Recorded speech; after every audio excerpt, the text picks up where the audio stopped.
আমার নাম এখানে যে ইউজ করবে তার বিরুদ্ধে এফআইআর করেন, মামলা করেন। আমরা জানতে পাচ্ছি এখানে যে একজন অপসাংবাদিক আছেন, তার নাম কামাল, তার ব্যক্তি স্বার্থের জন্য সে এখানে এসে হুমকি দামকি দিয়ে এটা আমিও জানি। আপনার নাম ভাঙিয়ে সে 7 জনের নাম বলতেছে, এটা আমিও- 7 জনের লিস্ট করে গেছে এটা স্যার। আমিও জানি।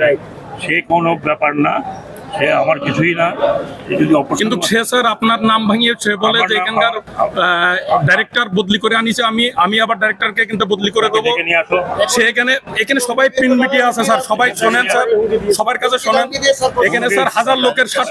এখানে পুলিশের ডাইরেক্টর সাহেব এবং ওসি স্যার, সে বলে ডিজিএফআই দিয়ে কেউ কথা বলে। আমার নাম ইউজ করার জন্য তার বিরুদ্ধে মামলা করেন। আপনি হাসবেন না, বি সিরিয়াস। আমার নাম এখানে যে ইউজ করবে, আমি আপনাকে বলেছি টেলিফোন করে, তাহলে আমি কি এখানে ইউনোকে টেলিফোন করে বলেছি ইউনোকে কোথায় তোকে বলেছি? তো আমার নাম ভেঙে যদি সে কোনো কথা বলে তার বিরুদ্ধে এফআইআর করেন, মামলা করেন, misuse of my name. Okay.